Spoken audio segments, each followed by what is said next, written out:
Oke, Assalamualaikum warahmatullahi wabarakatuh. Waalaikumsalam Waalaikumsalam warahmatullahi Halo, warahmatullahi wabarakatuh. halo, halo Mutia, Meka, wabarakatuh. Roni. Wah, setelah sekian lama kita kumpul di awal CPNS Kemendesa ya, sempat Iya. ngobrol kan pada saat itu dan akhirnya bisa chat-chat juga di WA, terus kangen, akhirnya baru bisa ketemu lagi, nyamain waktunya bisa ngobrol lagi ya, walaupun mungkin via Zoom karena kita masih dalam masa pandemi ya, tapi tetap silaturahmi kan nggak boleh lepas, kayak gitu ya. Ya, Gimana nih benar. kabar pada sehat ya? Sehat-sehat. Sehat. Alhamdulillah. Mantap. Nah, kalau gitu boleh lah ya kita langsung mulai ngobrol-ngobrol santai aja nih. Tapi ngobrolnya jangan terlalu ngalor ngidul ya, masih kisaran kita sebagai CPNS atau nantinya jadi PNS gitu. Jadi ngobrolin tentang kebangsaan kayaknya boleh nggak sih? Gimana nih teman-teman? Boleh, setuju, Boleh setuju. juga. Boleh ya, mantap, mantap. Sip. Nah, untuk awal ngomongin kebangsaan gitu ya, bangsa Indonesia, bangsa yang besar. Terus tentang cara pandang, bagaimana kita ngelihat bangsa dan Indonesia, mungkin tentang wawasan kebangsaan ya, seperti itu ya. Mm-mm. Nah, boleh nih tentang wawasan kebangsaan. Kalau Meika ngelihat wawasan kebangsaan nih seperti apa nih Meika?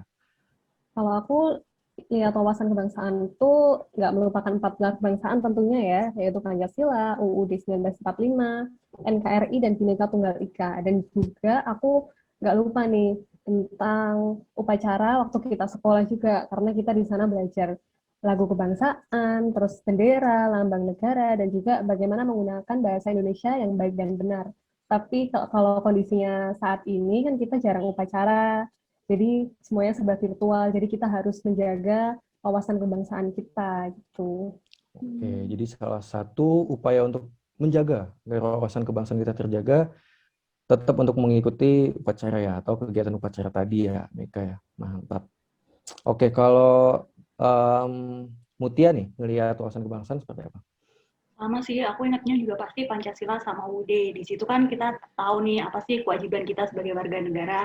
Nah, terus kita juga harus tahu nih apa sih potensi-potensi yang ada di Indonesia ini biar kita bisa turut serta dalam mengembangkan potensi itu. Itu sih. Oke, jadi ngomongin tentang kewajiban dan juga bisa mengenal potensi ya, apalagi kita di Mm-hmm. Kementerian Desa nantinya harus paham tentang potensi yang ada di desa-desa ya, seperti itu. Jadi masih relate sama wawasan kebangsaan. Mantap. Nah, kalau Ron, gimana nih kamu ngelihatnya nih tentang wawasan kebangsaan? Kalau di aku sih Don, wawasan kebangsaan itu lebih ke cara pandang kita ya. Gimana kita tahu tentang bangsa kita, baik sejarahnya, bagaimana latar belakang dari negara kita sendiri. Kita harus tahu karena dengan belajar sejarah kita berwawasan tentang negara kita sendiri kan, baik itu kita sebelum merdeka kayak gimana, terus habis merdeka ini untuk mempertahankan negara ini, tentu kita belajarnya dari sejarah itu, biar negara ini uh, tetap utuh lah ke depannya. Itu sih, Dan. Mantap. Jadi kata kuncinya adalah kita harus tetap mempelajari atau memahami tentang sejarah untuk menjaga wawasan kebangsaan tersebut, gitu ya Hmm. Ron ya. Kalau dari Benar, sendiri benar. gimana?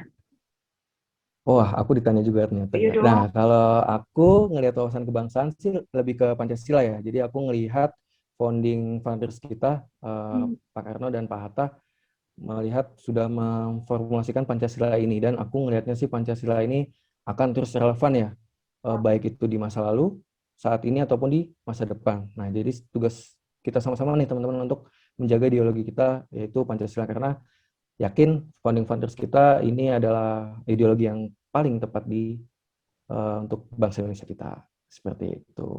Wah, untuk wawasan kebangsaan, ngomongin bangsa Indonesia yang besar, yang punya penduduk 250 juta, pasti punya masalah atau isu, karena kan banyak kepala gitu ya. Kita aja yang kalau kakak adik pasti juga punya cekcok atau punya isu gitu ya teman-teman. Nah, ngomongin tentang isu kontemporer apa nih atau yang bisa kita sebagai pengingat bahwa Indonesia ini masih perlu ada PR dan kita bisa terus meningkatkan gitu ya, mencegah isu-isu yang negatif. Kalau Roni, mungkin update-nya apa nih tentang isu kontemporer nih?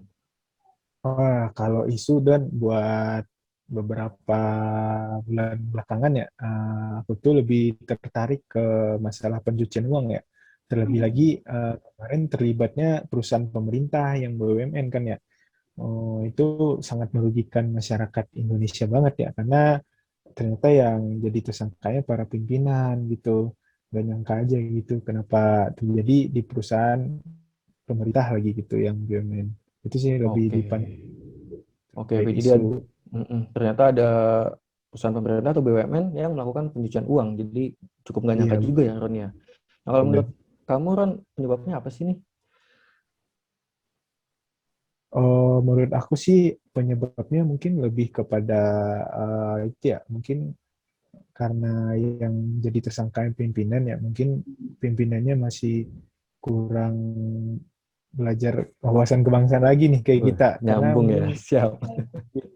lagi kilaf atau emang ada kesempatan juga kerjasama dengan orang lain, karena kan buat pencucian uang tentunya nggak gampang ya, dan harus kerjasama dengan orang lain.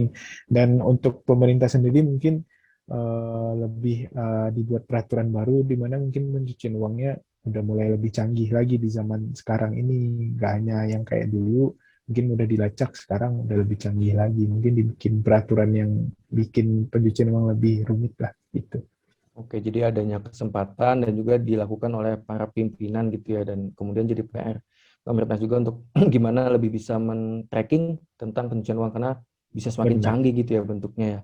benar. Mantap, mantap. Kalau Mutia nih mungkin boleh update ke kita nih, isu apa nih selain mungkin pencucian uang gitu ya. Kalau aku tuh lagi tertarik sama isu anak-anak jalanan yang itu loh, menyalahgunakan zat adiktif. Itu ngelem lah, ngelem istilahnya. Nah, mereka kan kayak generasi penerus bangsa, terus sangat disayangkan banget lah mereka kayak gitu. Kan ini juga bahaya banget kan buat kesehatan mereka, bisa merusak organ-organ tubuh, terus otak juga. Pokoknya sedih lah.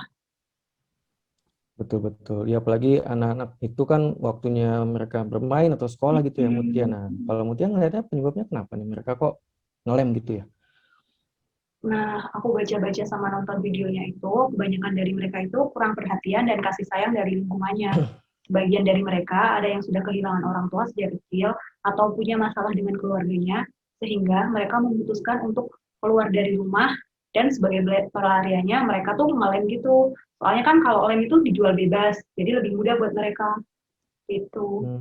Gitu. Jadi ada penyebab mereka sudah kehilangan orang tua dan juga pelarian gitu ya Mutia. Nah, nyambung nih Mut, aku juga kemarin lagi update tentang penyalahgunaan zat adiktif atau narkoba, cuman kalau aku update-nya lebih ke kalangan mahasiswa nih. Jadi ada Oh, kelompok mahasiswa ngelakuin pesta narkoba bareng di suatu kosan gitu. Nah, aku sih juga menyayangkan gitu ya, di mana mahasiswa sama generasi penerus bangsa kita waktunya bisa dimanfaatin dengan baik, tapi malah dipakai untuk mengkonsumsi atau pesta narkoba gitu ya. Nah, ini iya. nyambung juga nih sama Mutia. Kalau aku juga ngelihatnya kayaknya mereka juga kurang kasih sayang dari orang tuanya sehingga mencari teman, tapi malah dapat lingkungan temannya yang kurang positif. Dan kemudian aku juga ngelihatnya mereka mungkin nggak punya target pada saat kuliahnya gitu ya. Kalau kita kan mungkin kebanyakan kayak pada ikut organisasi atau mungkin ikut lomba atau mungkin magang atau kepanitiaan yang lain gitu ya. Mungkin bisa ngasah soft skill atau skill kita yang lain. Jadi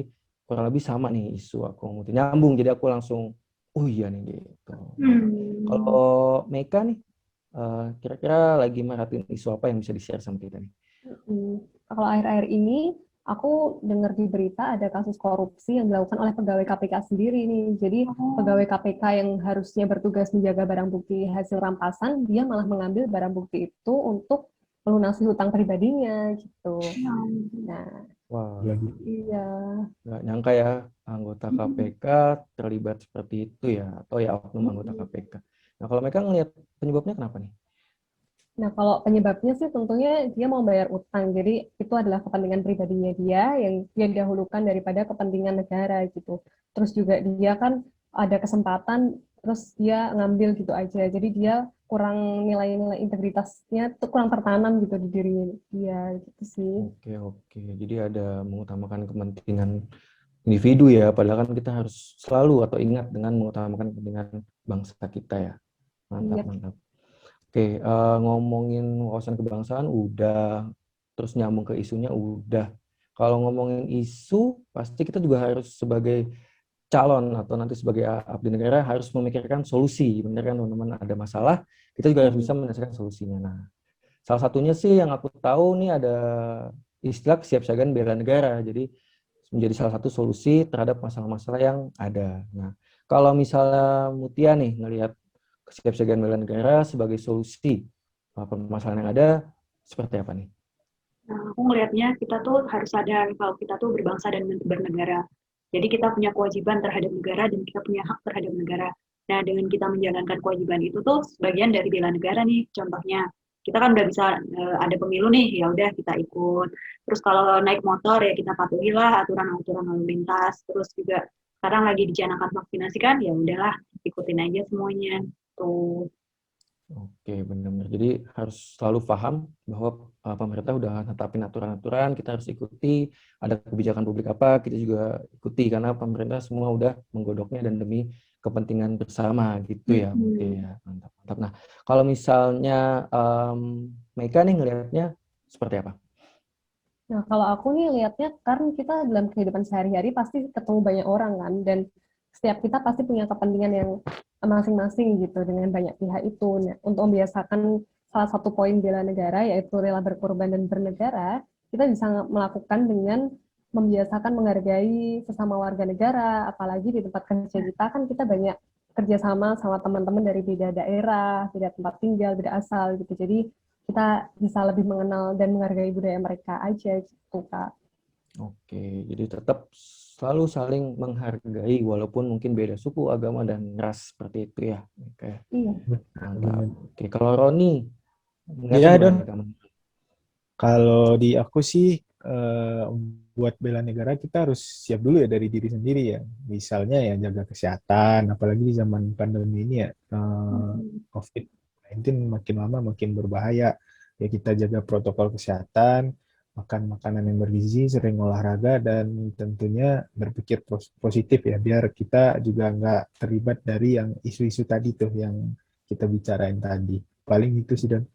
Mantap. Kalau Kak Doni apa nih? Menurut Wah, Kak aku Doni? ditanya juga ternyata ya.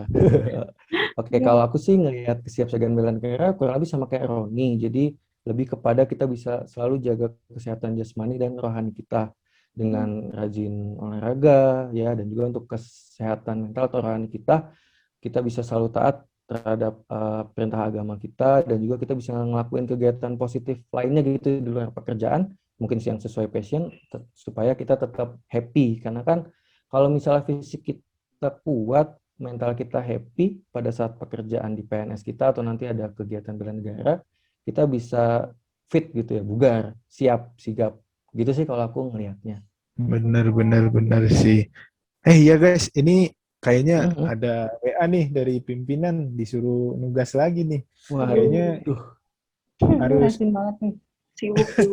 harus kita Siap, akhiri siap. dulu nih pertemuannya. Waduh, Ada padahal lagi ya? ngobrol lagi asik, mau pindah ke topik yang lainnya nih Ron, tapi ya udahlah, Aduh, karena kita juga maaf ya. sebagai abdi negara juga harus selalu bertanggung jawab terhadap tugas yang ada seperti itu ya. Benar. Oke deh teman-teman, nggak apa-apa nih, makasih waktunya, nanti bisa kita sambung lagi. Dan tadi terima kasih juga nih ya, kita jadi sama-sama udah saling sharing dan saling mengingatkan tentang isu-isu yang ada, solusi yang ada, karena kita nanti juga pastinya bertugas untuk menghadapi isu ini dan bisa menyelesaikan isu-isu tersebut seperti itu. Makasih teman-teman, nanti sampai ketemu ngobrol lagi ya. Ya. Dadah. Oke, siap. Dadah. Makasih.